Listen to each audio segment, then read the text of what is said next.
بسم اللہ الرحمن الرحیم۔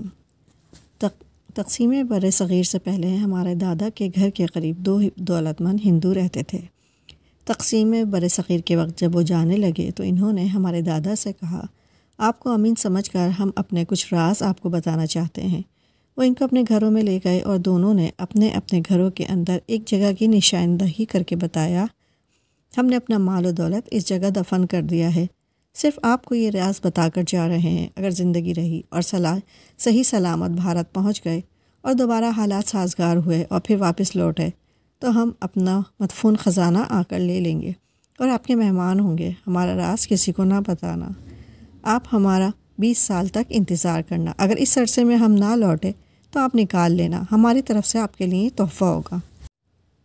ان دونوں ہندو پڑوسیوں سے دادا جان کی اچھی دوستی رہی تھی۔ انہوں نے وعدہ کر لیا۔ 20 سال کا عرصہ پلک جھپکتے میں گزر گیا۔ دادا جان اب بوڑھے ہو گئے تھے، چاہتے تھے کہ وہ لوگ آ کر اپنی امانت نکال کر لے جائیں۔ دادا جان نے ان دونوں گھروں کے درمیان کی دیوار گرا کر اسے باڑے میں تبدیل کرا لیا تھا۔ وہاں وہ اپنا گھوڑا اور بھینس وغیرہ باندھتے تھے۔ 20 سال بعد ان دونوں ہندو پڑوسیوں کو پاکستان آنے کا موقع ملا۔ وہ چند دن کا ویزا لے کر آئے اور دادا جان سے ملے۔ ان کے دو بیٹے ساتھ تھے۔ جب وہ آئے اس وقت دادا جان بہت ضعیف ہو چکے تھے۔ انہیں یقین نہ آ رہا تھا کہ یہ لوگ زندہ سلامت ہیں اور ملنے آئے ہیں۔ بہرحال پرانی دوستی کے سبب بہت خوش ہوئے۔ یہ لوگ گوشت نہیں کھاتے تھے، اس لیے ان کے لیے ترکاریوں کے کئی سالن بنوائے، ان کی خاطر مدارات کی اور بتایا کہ آپ کی امانت محفوظ ہے۔ اگر آپ لوگ 20 برس اور نہ آتے تب بھی آپ کی امانت زمین کے سینے میں موجود رہتی۔ میں نے اپنے بیٹوں کو وصیت کر رکھی تھی کہ آپ کی اولاد میں سے کوئی آ کر اس جگہ کی صحیح نشاندہی کرے تو امانت ان کے حوالے کر دینا۔ وہ بہت مشکور ہوئے تھے۔ کہا، صدیق صاحب، ہمیں آپ سے اسی دیانت کی امید تھی، تبھی آپ پر بھروسہ کیا اور آپ کو امین بنایا۔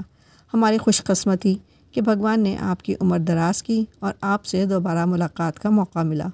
وہ 4 دن ٹھہرے تھے۔ انہوں نے رات کے وقت کھدائی کر کے اپنی امانت نکالی اور جاتے ہوئے کچھ اشرفیاں اور جواہرات بطور تحفات دادا جان کو دے گئے۔ جب اس بات کی سن میرے والد کو ہوئی، انہوں نے اپنے والد سے کہا، بابا جان، وہ بہت مالدار تھے، آپ کی ایمانداری کا صلہ دے گئے ہیں تو تھوڑی سی اشرفیاں مجھے دے دیجئے، میں کاروبار کرنا چاہتا ہوں۔ ہمارے پاس اللہ کا دیا سب کچھ ہے، وہ جو دینا چاہتے تھے میں نے نہیں لیا، اصرار کر کے یہ 2 انگوٹھیاں تحفتاً قبول کر لی ہیں، دوستی کی نشانی سمجھ کر۔ ایک تم کو دوں گا اور دوسرا تمہارے چھوٹے بھائی کو۔ ابھی ان کو انگلی میں ڈال کر باہر مت نکلنا، ان میں بہت بیش قیمت ہیرے جڑے ہیں، لوگ دیکھیں گے تو باتیں بنائیں گے اور بدگمانی میرے بارے میں پھیلے گی۔ کچھ عرصہ گزرا، دادا جان کی وفات ہو گئی۔ ان کی تجوری کی چابیاں دادی جان نے میرے والد کے سپرد کر دیں، کیونکہ وہ اب گھر کے سربراہ تھے۔ تجوری کھولنے پر ان میں سے اشرفیوں سے بھری تھیلیاں اور کچھ جواہرات نکلے، جو حقیقتاً دادا جان کے ہندو دوست امانت داری کے صلے میں ان کو بطور تحفہ دے گئے تھے۔ ہمارے ابو اس وقت نوجوان اور نا تجربے کار تھے۔ دادا جان نے مناسب نہ سمجھا کہ بیٹے کو بتائیں۔ یہ دولت ملتے ہی ابو کے ذہن میں خیال آیا کہ دنیا کی سیر کرنی چاہیے۔ انہوں نے چھوٹے بھائی کا حق اپنے باپ دادا کی زمین سے جو حصہ بنتا تھا وہ چاچا کو دے دیا، لیکن تجوری والا سارا سرمایہ اپنے پاس رکھ لیا۔ دادی جان سے کہا کہ یہ بھی کم سن ہے، میٹرک پاس کیا ہے، جب اسے عقل آئے گی اور خزانہ سنبھالنے کے قابل ہوگا اسے دوں گا، فی الحال اس کو نہ بتانا۔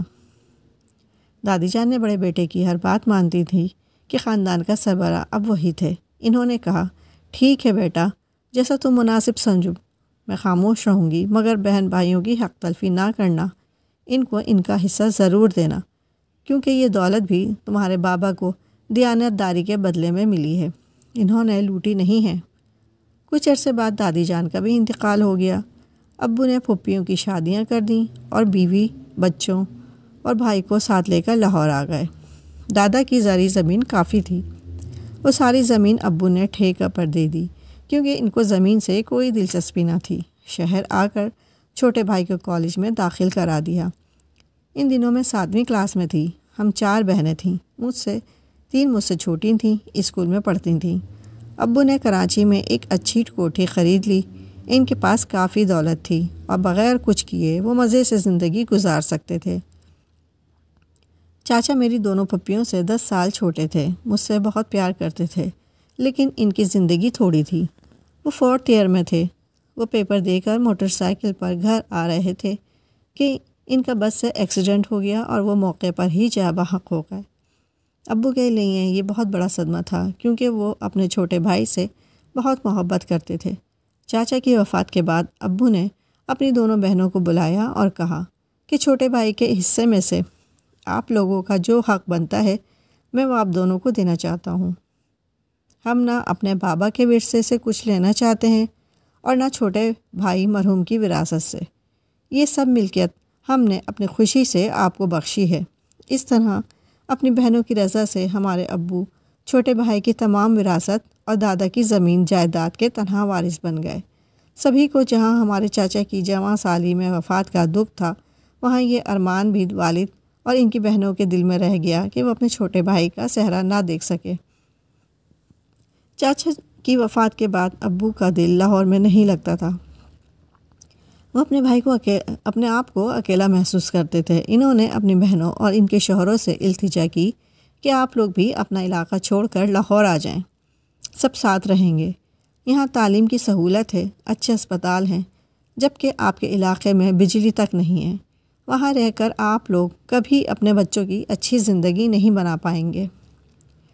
دراصل میری دونوں پھپھو میری دونوں سگے ماموں کی بیویاں تھیں، لہٰذا امی جان کو بھی بھابھیوں کو اپنے ساتھ رکھنے پر کوئی اعتراض نہ تھا۔ پھپھو اور ان کے شوہر یعنی میرے دونوں ماموں لاہور آ گئے۔ بڑے ماموں کو ابو نے رقم دے کر کاروبار کروا دیا اور چھوٹے ماموں کو لندن اعلیٰ تعلیم کے لیے بھجوا دیا۔ ان دنوں میں نے میٹرک کیا تھا، لہٰذا مجھے ایک اچھے کالج میں داخلہ مل گیا۔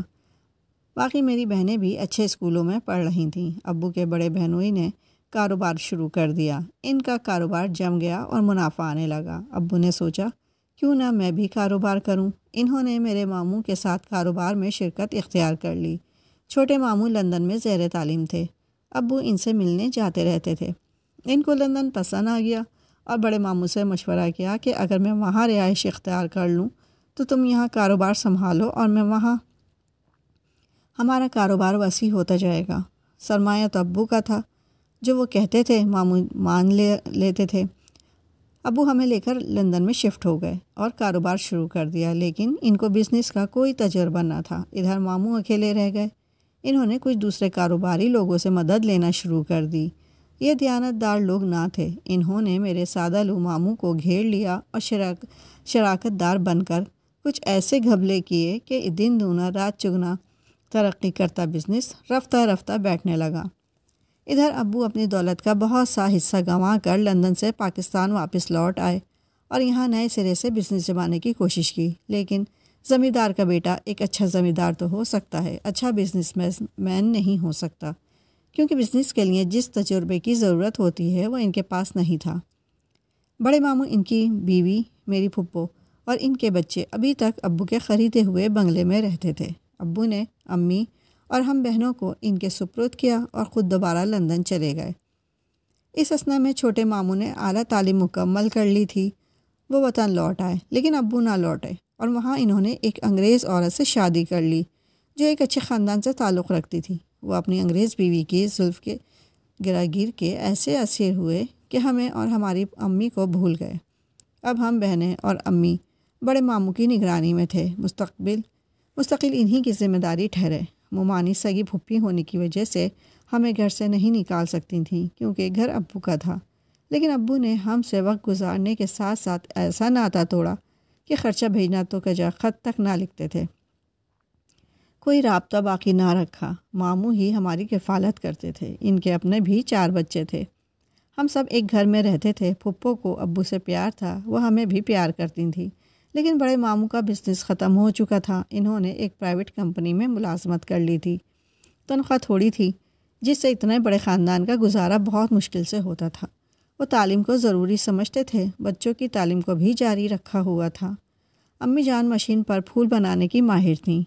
ان کو سلائی کڑھائی کے سب ہنر آتے تھے۔ کروشیے کے کام میں وہ طاق تھیں۔ کپڑوں کی کٹائی سلائی میں درزیوں کو مات دیتی تھیں۔ جب اخراجات کا جن قابو سے باہر ہونے لگا، انہوں نے اپنے ہنر سے مالی حالات میں ماموں کی معاونت شروع کر دی۔